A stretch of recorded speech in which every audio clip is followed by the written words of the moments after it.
I had to develop so many skills from my early prelim film right the way through to the final film. I plan to talk to you through how this progressed and what I learned. Planning the film was crucial to ensure that the time of day was right and I would allow myself enough time to do any reshoots.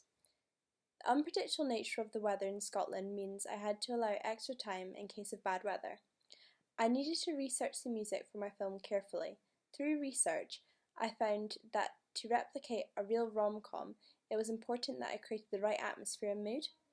I had to find royalty-free tracks to avoid any copyright issues. The way that I edited the music had to be carefully planned so that it was suitable when I narrated over the top to build the storyline of the film.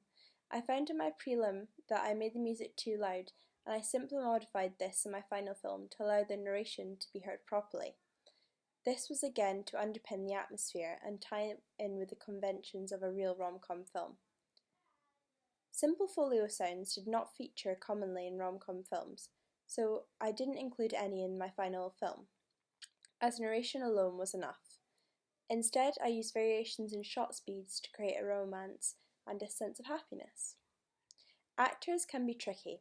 In the prelim, I was the actor, so I was pretty straightforward as I have lots of experience and was able to articulate myself easily. For my film, I chose actors from a selection of students at school.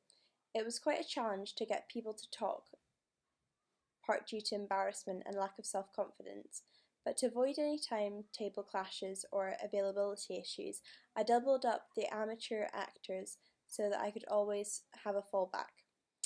I finally selected Iona Simpson, who is a GCSE drama student, and my brother Bud Robertson, who I knew would be able to understand my aims as I have a good relationship with him, and this meant that my film could be as good as possible.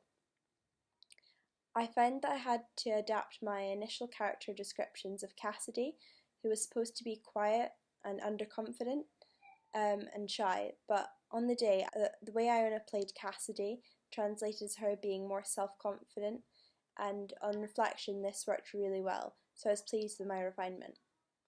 To maximise the actors' chances of understanding the narrative properly, I showed them the storyboard and talked them through each shot and explained what I was trying to achieve. We ran through a few mock scenes to get the sense of narrative, and they both felt confident when we began shooting. This really helped maximise the quality of footage and minimise reshoots on the day. Cassidy and Bud had a natural on-screen chemistry, and this really helped communicate the rom-com. Probably the biggest challenge was encouraging them not to break the fourth wall by looking directly at the camera, as this isn't a convention that's found in all rom-com films. This involved a couple of retakes, but they quickly understood what they were meant to be doing. I knew from the early prelim tasks that the actors needed to stick closely to the narrative of the film and storyboards and avoid ad-libbing. Again, this was not a problem with either Iona or Bud, the actors.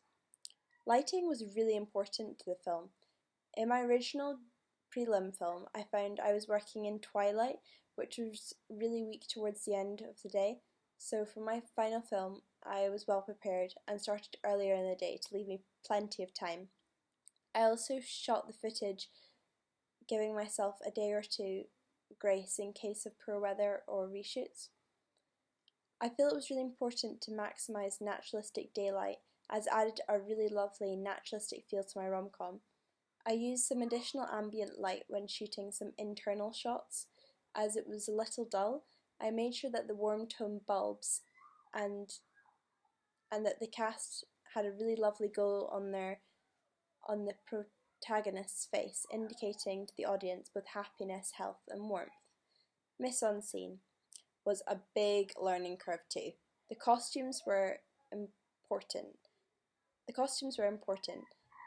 As I had learned in my prelim, so I carefully researched real rom-coms and made sure that it was a reflection in my main characters. I used simple props in my final film. The iPhone 6 is immediately recognisable, desirable and heavily used amongst my target audience, so this was used as a catalyst for the main protagonist to meet. For my prelim task, I learned a huge amount about shot types, from wide-angle shots to panning, tilt, and so many more. I researched in depth typical shots used in a rom-com shoots, as described in my earlier blog point 30. It was a huge help in understanding how the film would look visually, being transformed from storyboard to film. I learned a great deal about the importance of planning and how this helped guide the footage. I used lots of mid-shots, close-ups, and shot reverse shots. This ties in typically with real rom-com conventions. My prelim task taught me a lot about stop motion, but this is not common in real rom-coms, so I learned and implemented straight cut editing to ensure compliance with real rom-coms. I was also careful to use a tripod when filming to maximise image stability.